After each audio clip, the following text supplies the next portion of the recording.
इस कार्यक्रम के पुण्यार्जक हैं गुणायतन परिवार।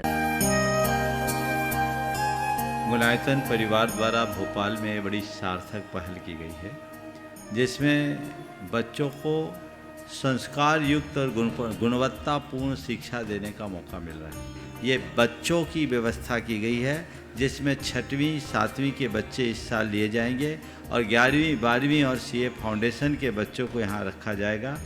ये मेधावी छात्रों को प्रावीण्य के आधार पर उसे प्रविष्टि मिलेगी। पूरे देश भर से प्रविष्टियाँ आएगी। प्रत्येक कक्षा में मात्र 30-30 बच्चों का ही चयन होगा और चयनित बच्चे वे होंगे जो अपनी प्रतिभा के बल पर चुने जाएंगे और उनको एक प्रकार की स्कॉलरशिप दी जाएगी। ये छात्रवृत्ति के तहत पढ़ेंगे। गुणायतन के समाज कल्याण की दिशा में एक बहुत अच्छी पहल है और ये सार्थक पहल है। इसकी शुरुआत भोपाल से हो रही है। ये भोपाल वालों के लिए बहुत गौरव का विषय है। इसके लिए गुणायतन के साथ विद्यासागर इंस्टीट्यूट और सेज और एपीटी, इन तीनों को भी मैं बहुत बहुत आशीर्वाद देता हूँ।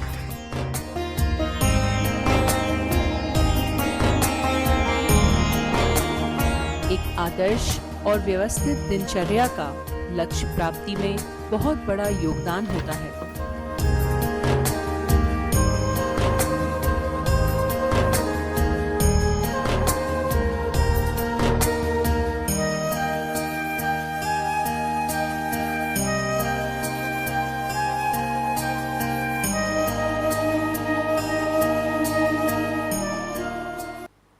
हमारा जीवन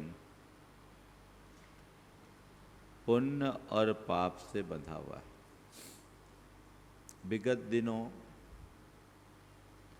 पाप और पुण्य के संदर्भ में हमने अलग अलग 2 दृष्टियां आप सबके समक्ष प्रकट की थी।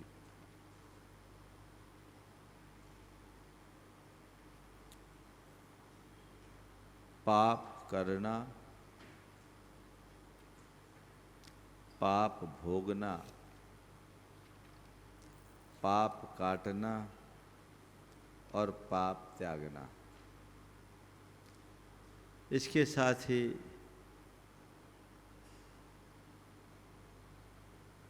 पुण्य करना,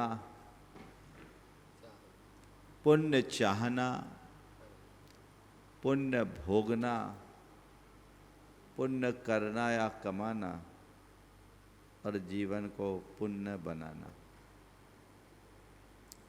पाप करना कतई अच्छी बात नहीं है। पाप भोगना हर जीव के साथ जुड़ी हुई, लेकिन हमारा पुरुषार्थ पाप को काटने में है और पाप को काटने से भी बड़ा पुरुषार्थ पाप को त्यागने में। हम लोगों ने पाप काटने में रुचि तो रखी है, परंतु पाप त्यागने का प्रयत्न कम किया। जब तक हम पापों का परित्याग नहीं करते, तब तक पापों का आगमन निरंतर चलता रहता है और जब तक पापों का आगमन बना रहेगा, पाप तो भोगना ही पड़ेगा। पाप करते रहेंगे। विगत दिन मैंने कहा था, पाप त्यागे बिना पाप काटने की प्रक्रिया हाथी का स्नान है। इधर काटा उधर लादा। हमारा धर्म केवल पाप काटने तक सीमित नहीं है। हमारा धर्म पाप त्यागने का धर्म है। जब तक हम पापों को प्रतिज्ञापूर्वक नहीं त्यागते, हमारे जीवन का उत्थान असंभव है। शास्त्रीय भाषा में कहूं, अव्रति से व्रति बने बिना कल्याण असंभव।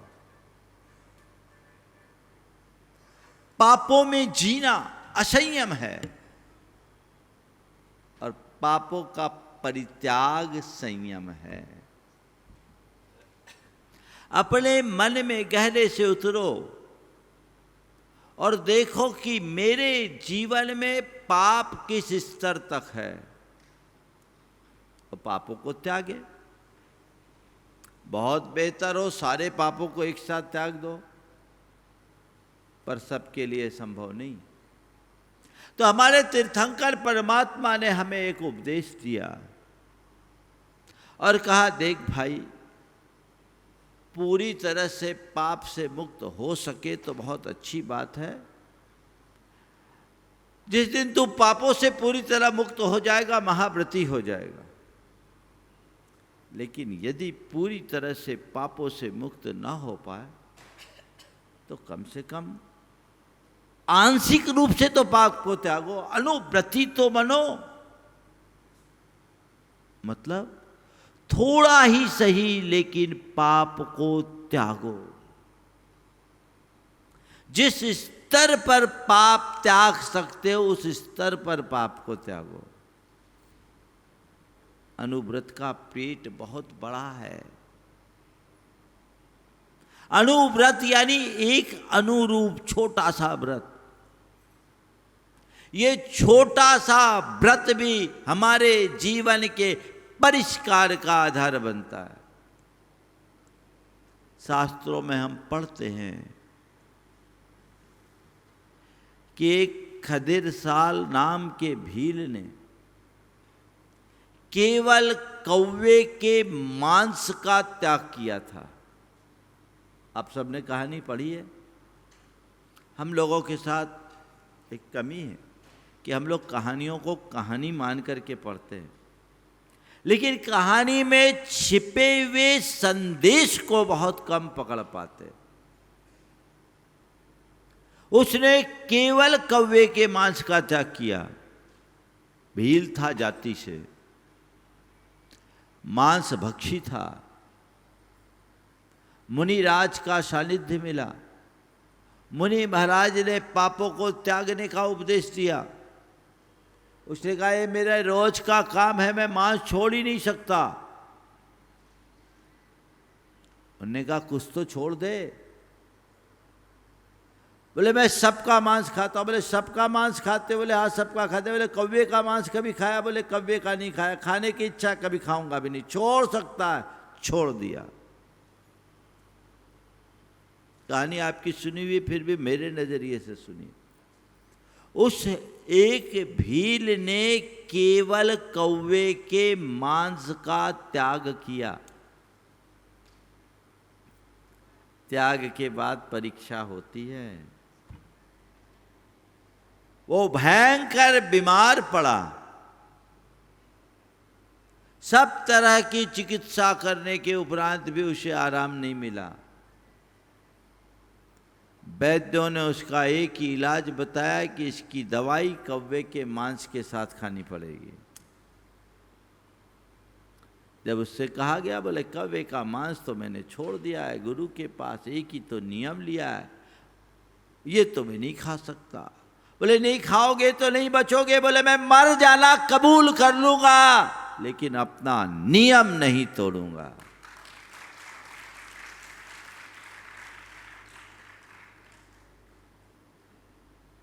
पूरा परिवार दबाव दे रहा है जीवन रक्षा के लिए, मांस, कौवे का मांस खाने के लिए प्रेरित कर रहा है, लेकिन वह अपने नियम में अडिग है।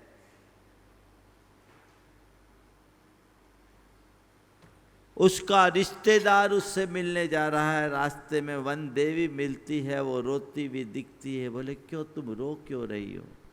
बोले, क्या बताऊं, मेरा नियोगी बनने वाला है खदिरसाल। उसने कौवे के मांस का त्याग किया है, उसके फलस्वरूप वो मेरा नियोगी देव बनेगा। परिवार के लोग उस पर दबाव डाल रहे हैं, यदि कहीं मांस खा लिया तो नरक का पात्र बनेगा। मेरा रोना केवल इसलिए है कि फिर मेरा नियोगी मुझे कैसे मिलेगा। ये वाकया उसने सुना। और जाकर सारी बात परिजनों के सामने खदिर साल को सुना दिया। खदिर साल ने सुना और उसने कहा, जब मुझ जैसे नीच आदमी को केवल कौवे के मांस त्यागने से यक्ष की पर्याय मिल सकती है, तो अब तो मैं मरने वाला हूँ, मैं मर जाऊँगा, लेकिन नियम नहीं तोड़ूंगा। और मैंने त्याग का महात्म्य समझ लिया। अब मैं सब प्रकार की हिंसा का त्याग करता हूँ, मांस का त्याग करता हूँ। और उस त्याग के साथ मरा, स्वर्ग का महारधिक देव बन गया। कहानी आप सब लोगों ने सुनी है। क्या हुआ? एक त्याग। किसका त्याग? पाप का त्याग। पाप काटने से बड़ा पाप का त्याग है। तुम कितना पूजा पाठ करते हो एक तरफ, तुम कितना दान धर्म करते हो एक तरफ, तुम कितना व्रत उपवास करते हो एक तरफ, पर तुम हिंसा आदि पापों से कितना दूर होते हैं वो एक तरफ। पाप के परित्याग से ही जीवन का उत्थान होता है। हृदय में बैठा लीजिए। थोड़ा ही सही पर होना चाहिए। छोटी शुरुआत लेकिन पक्की होनी चाहिए। आचार्य समंत भद्र महाराज ने यमपाल चांडाल को याद किया। देखो, भील और चांडाल जिसको हम लोग बहुत निम्न दृष्टि से देखते हैं, वे भी त्याग के धनी होकर अपने जीवन का कितना उत्कर्ष करते हैं। यमपाल चंडाल जिसने केवल चतुर्दशी के दिन हिंसा न करने का संकल्प लिया था।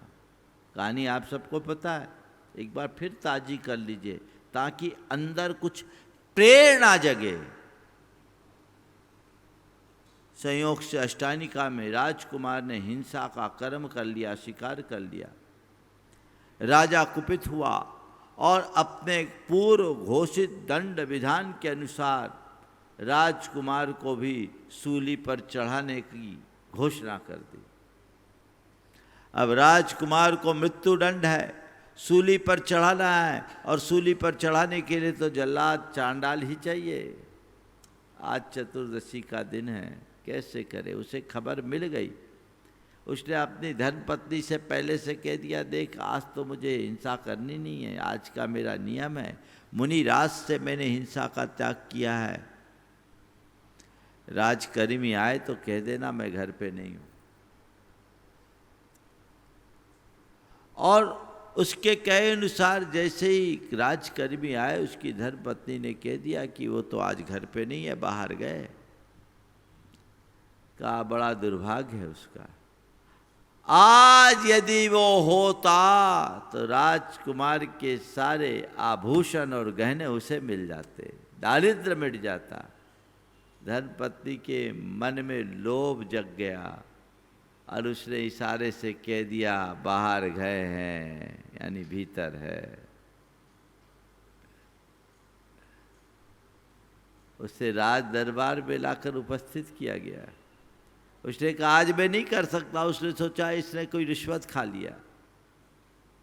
राजा कुपित होकर कहा कि अब दोनों को मृत्यु दंड दिया जाए, राजकुमार को भी और इस चांडाल को भी, और दोनों को बोरियों में भरकर मगरमच्छों और घड़ियालों से भरे तालाब में फेंक दिया गया। लेकिन लोग देखकर दंग रह गए जब राजकुमार तो मगरमच्छों का ग्रास बन गया, लेकिन यमपाल चांडाल के लिए सिंहासन आ गया। देवताओं ने अधर आसमान में रोक लिया।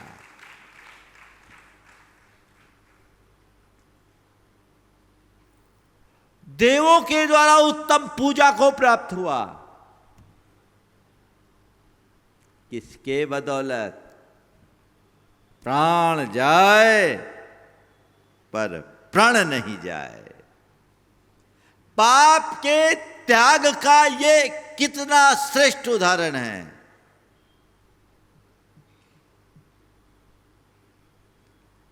आप लोग अपने मन से पूछो, पापों के प्रति क्या दृष्टिकोण है? महाराज हम तो उनसे बहुत अच्छे हैं। बिल्कुल ठीक है, तुम भील होते, तुम चांडाल होते तो मैं तुम्हें अच्छा मानता। तुम जैनी हो तो तुम्हारा धर्म है कि तुम जैनी जैसे बन के रहो, तब तुम्हारा उद्धार होगा। वो तो संस्कारवश, परंपरागत संस्कारवश और अज्ञानता के कारण हिंसा के भागी बने हुए थे, लेकिन उनके अंदर चेतना जगी, एक बीजांकुरण हुआ और वो आगे बढ़ गए। तुम्हें तो परंपरागत संस्कार प्राप्त है, इसके बाद भी दया धर्म का पालन नहीं, हिंसा से विमुक्ता का मनोभाव नहीं, पापों में अनुरक्ति है, तो तुम्हारी धर्म के प्रति सच्ची श्रद्धा नहीं है। और इस श्रद्धा के अभाव में तुम्हारे द्वारा किया जाने वाला सारा धर्म कर्म वांछित परिणाम नहीं दे सकता। किंचित पुण्य का बंध भले करा ले, लेकिन जीवन को पुण्य नहीं बना सकता। जीवन में पवित्रता आए, जीवन में रूपांतरण घटे, जीवन का कल्याण हो, वैसा पुरुषार्थ कीजिए। यह तभी संभव है जब पापों के त्याग के प्रति अभिरुचि जगे। शुरुआत करो, एक एक कदम चलो। आप लोग सोचो, 50 बरस पहले जो धर्म हम कर रहे थे वही आज कर रहे हैं। 50 साल पहले मैंने जो त्याग ले रखा था वही त्याग आज भी चल रहा है, तो आगे कहाँ बढ़े? पाप के मार्ग में तो आगे बढ़ गए, धर्म के क्षेत्र में कितना आगे बढ़े।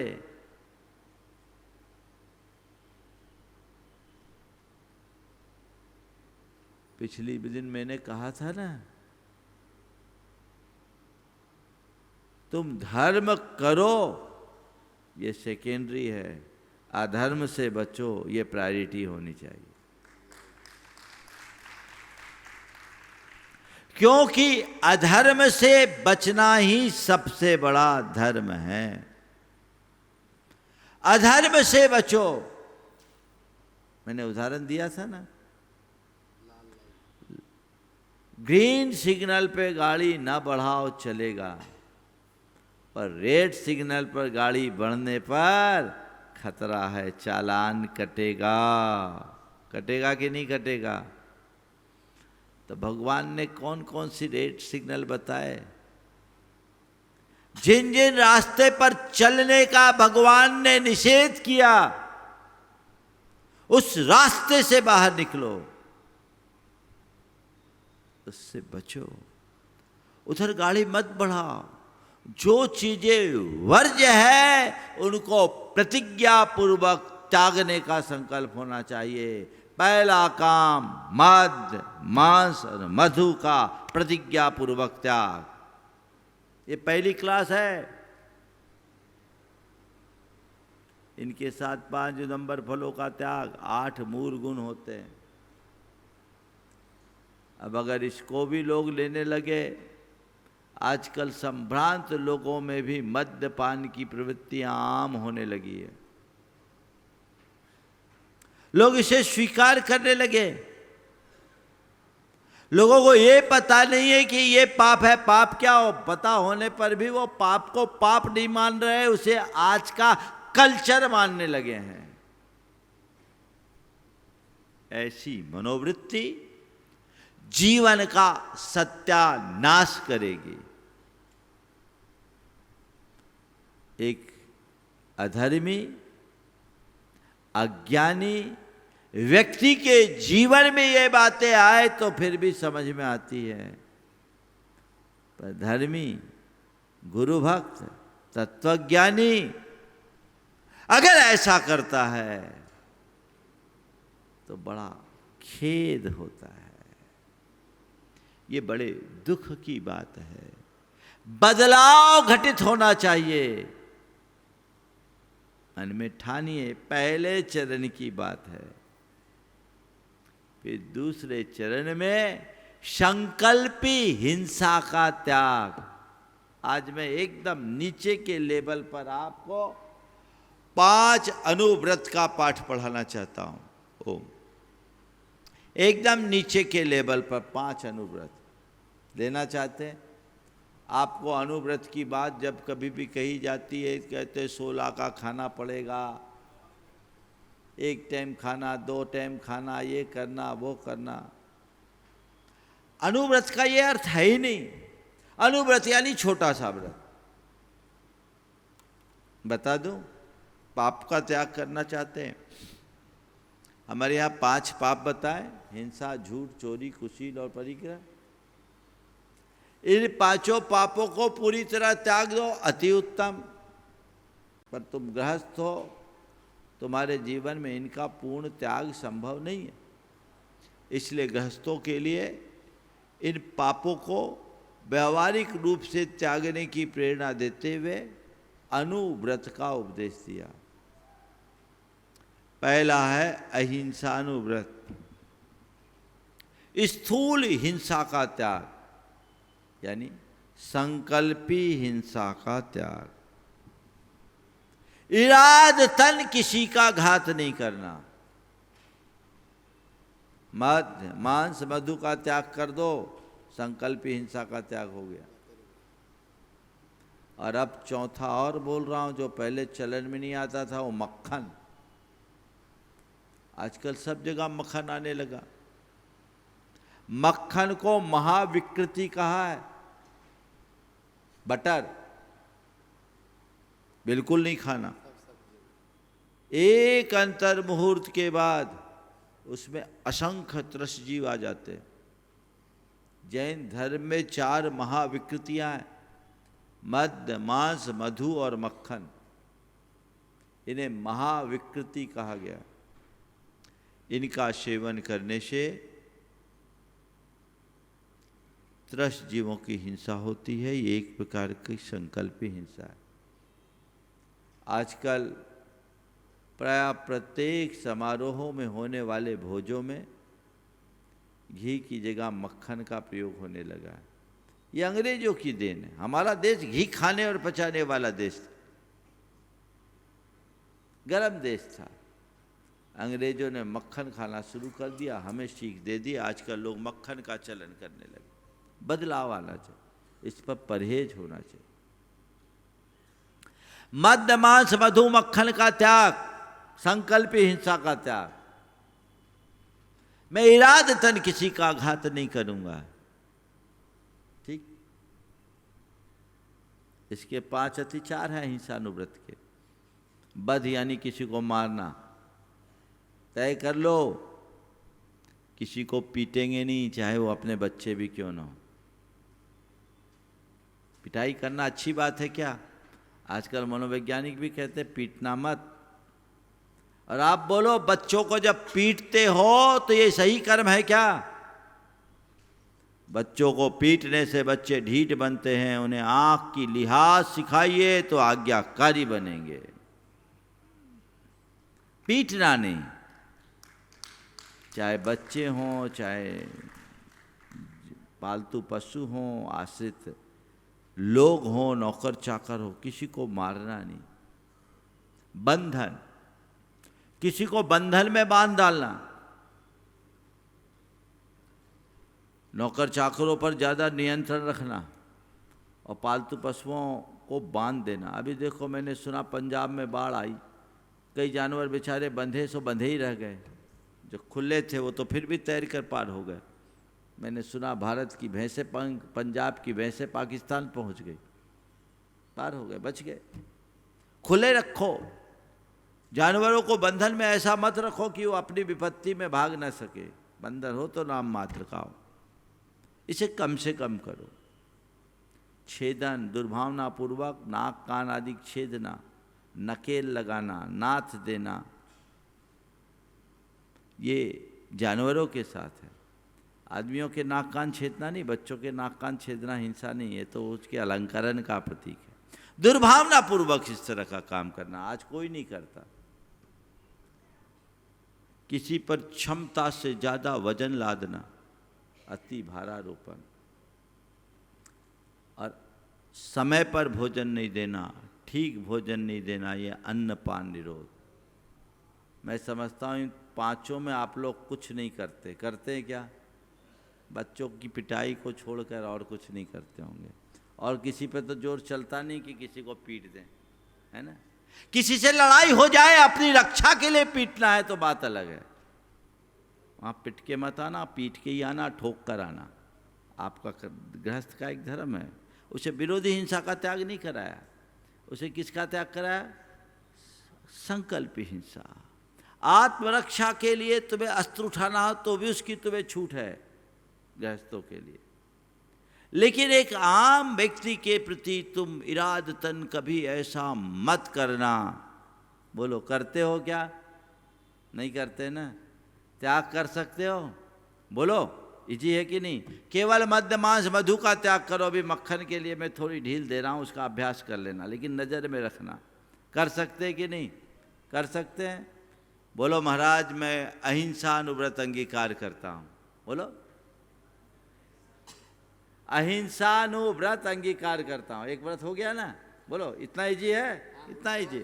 बोलो, ये तो आज अभी सब कमरे में त्याग कर चुके, ठीक है ना। पहला व्रत हो गया। अब सत्य व्रत। सत्य व्रत क्या है? देखो कितना इजी है धर्म, हमने उसे जटिल बना दिया।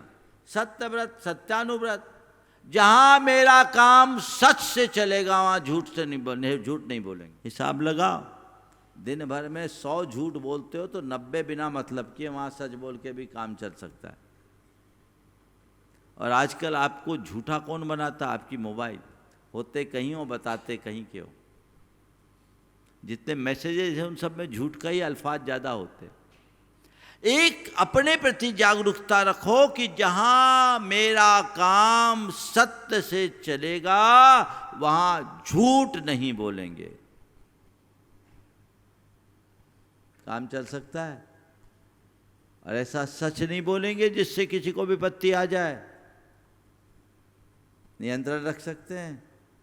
बोलो, कर सकते हैं कि नहीं कर सकते? कर सकते हैं। इनसे बचिए।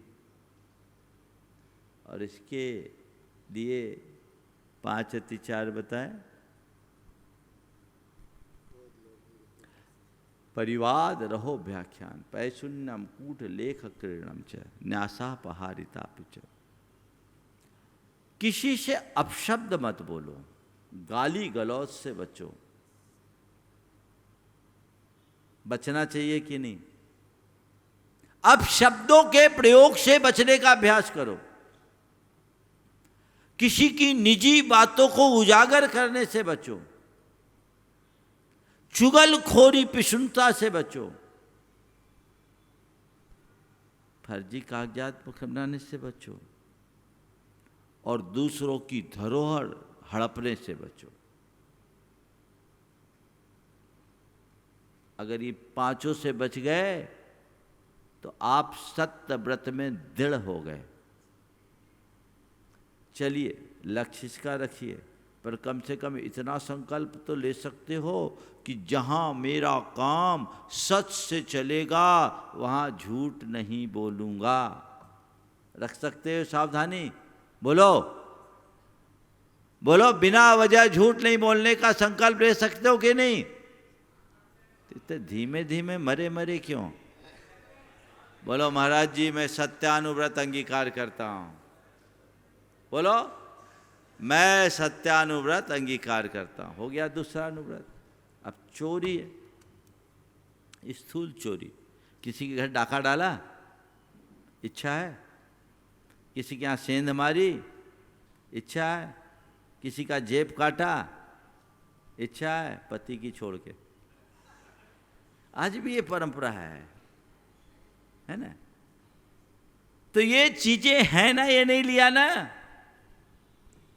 इन सब को स्थूल चोरी कहते हैं। डाका डालना, सेंधमारी करना, जेब काटना, मिलावट करना, ये सब क्या है? स्थूल चोरी है, जो व्यक्ति की प्रामाणिकता को खंडित करती है, जो व्यक्ति के विश्वास को भूसात करती है। इस चोरी से बचिए। बच सकते हैं कि नहीं? हाँ, बच सकते हैं। अब इसमें भी थोड़ा और सूक्ष्मता से जाओ तो खुद चोरी नहीं करेंगे, किसी को चोरी की प्रेरणा नहीं देंगे, ऐसी चोरी की प्रेरणा नहीं देंगे, चलेगा? चोरी का माल नहीं खरीदेंगे चाहे मुफ्त में मिले। आजकल सेकेंड हैंड मोबाइल आप लोग खरीदते हो और औने पौने दाम में मिलती, तो कहीं ना कहीं से चोरी की आई ना। लोग खरीदना बंद कर दे तो कोई चोरी करेगा क्या? तो चोरी का सामान नहीं खरीदेंगे, ठीक है? नाप तौल में कमती बढ़ती नहीं करेंगे, डंडी नहीं मारेंगे, ईमानदारी से काम करेंगे। आजकल तो ऐसे ही बारकोड के साथ होता है, टैगिंग के साथ सब चीज़ें होती, बचोगे। मिलावट से बचेंगे, ठीक है? हो गया? आप इन सब से बच सकते हैं, चोरी से बच सकते हैं। चोर कहलाना पसंद करोगे? बोलो। और ये सब कर्म करने वाला चोर कहलाएगा कि नहीं? अगर आप केवल इतना संकल्प ले लें, डाका नहीं डालेंगे, सेंध नहीं मारेंगे, ताला नहीं तोड़ेंगे, ठीक है, और किसी का जेब नहीं काटेंगे, किसी की धरोहर को हड़पने की कोशिश नहीं करेंगे, हो गया? बोलो महाराज, हम अचौर्यानुव्रत अंगीकार करते हैं। बोलो बोलो, अचौर्यानुव्रत अंगीकार करते हैं। हो गया? 3 व्रत हो गए। चौथा व्रत, जो विवाहित है यौन सदाचार का पालन करेंगे, पति पत्नी तक ही अपने संबंधों को सीमित रखेंगे, इससे बाहर तो उचित भी नहीं है, ठीक है? तो बस हो गया ब्रह्मचर्य व्रत। और जो अविवाहित है वो विवाह के पहले तक ब्रह्मचर्य रखेंगे। हो गया? तो बोलो महाराज, मैं ब्रह्मचर्य व्रत अंगीकार करता हूँ, ब्रह्मचर्यानुव्रत अंगीकार करता हूँ। हो गया? ब्रह्मचर्यानुव्रत। अब है 5वां, क्या आ गया? परिग्रह परिमाण। अब परिग्रह के परिमाण में झमेला है, महाराज कैसे परिमाण करें? इसका एक बड़ा स्थूल रूप, अपनी आय का एक निश्चित अनुपात से दान करेंगे। ये बड़ा स्थूल बता रहा हूं, हालांकि परिग्रह में एक सीमा बनानी चाहिए, लेकिन मुझे मालूम उसमें आप लोग उलझ जाओगे, तो धीरे धीरे बनाना, एक रेखा खींचो। लेकिन इतना तो कर सकते हो, जो मेरी निजी आय है उसका अपने मन में लेना, मुझे नहीं बताना, भले वो 1% हो, कायदे से 10% करना चाहिए, है ना?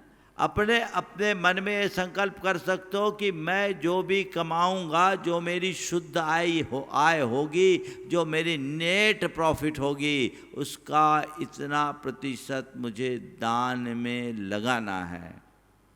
कर सकते हो? कर सकते हो कि नहीं? बोलो। तो बोलो महाराज, मैं परिग्रह परिमाण व्रत अंगीकार करता हूं। हो गया? 5 अनुव्रत हो गए। कितना इजी है। आज आप सब पहली कक्षा से आगे बढ़ गए। ये त्याग है, पर इनको दृढ़ता से निभाना और थोड़ा देखते जाना, ये तुम्हारे जीवन की एक बड़ी संपत्ति हो गई। संभाल के रखना। व्रत जीवन के उत्थान का आधार है। छोटा सा व्रत आत्मा की पात्रता को आसमान तक पहुंचाता है। इसी व्रत से सिद्धि मिलेगी, यही मुक्ति का आधार बनेगा, बशर्ते अपने व्रत रूप संपदा को संभाल के रखो। मंच पे तो कह दिए, बाद में ध्यान नहीं रहा, भूल गए, गड़बड़। ठीक है। गुणायतन परिवार द्वारा भोपाल में बड़ी सार्थक पहल की गई है, जिसमें बच्चों को संस्कार युक्त और गुणवत्तापूर्ण शिक्षा देने का मौका मिल रहा है। ये बच्चों की व्यवस्था की गई है, जिसमें 6वीं 7वीं के बच्चे इस साल लिए जाएंगे और 11वीं 12वीं और CA फाउंडेशन के बच्चों को यहाँ रखा जाएगा। ये मेधावी छात्रों को प्रावीण्य के आधार पर उसे प्रविष्टि मिलेगी। पूरे देश भर से प्रविष्टियाँ आएगी। प्रत्येक कक्षा में मात्र 30-30 बच्चों का ही चयन होगा और चयनित बच्चे वे होंगे जो अपनी प्रतिभा के बल पर चुने जाएंगे और उनको एक प्रकार की स्कॉलरशिप दी जाएगी। ये छात्रवृत्ति के तहत पढ़ेंगे। गुणायतन के समाज कल्याण की दिशा में एक बहुत अच्छी पहल है और ये सार्थक पहल है। इसकी शुरुआत भोपाल से हो रही है। ये भोपाल वालों के लिए बहुत गौरव का विषय है। इसके लिए गुणायतन के साथ विद्यासागर इंस्टीट्यूट और सेज और एपीटी इन तीनों को भी मैं बहुत बहुत आशीर्वाद देता हूँ।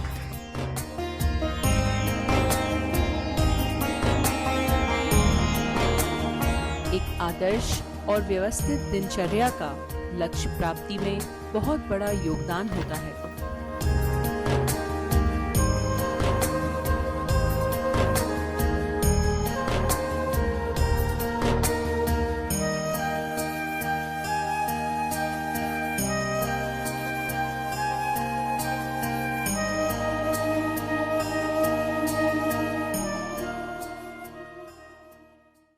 इस कार्यक्रम के पुण्यार्जक थे गुणायतन परिवार।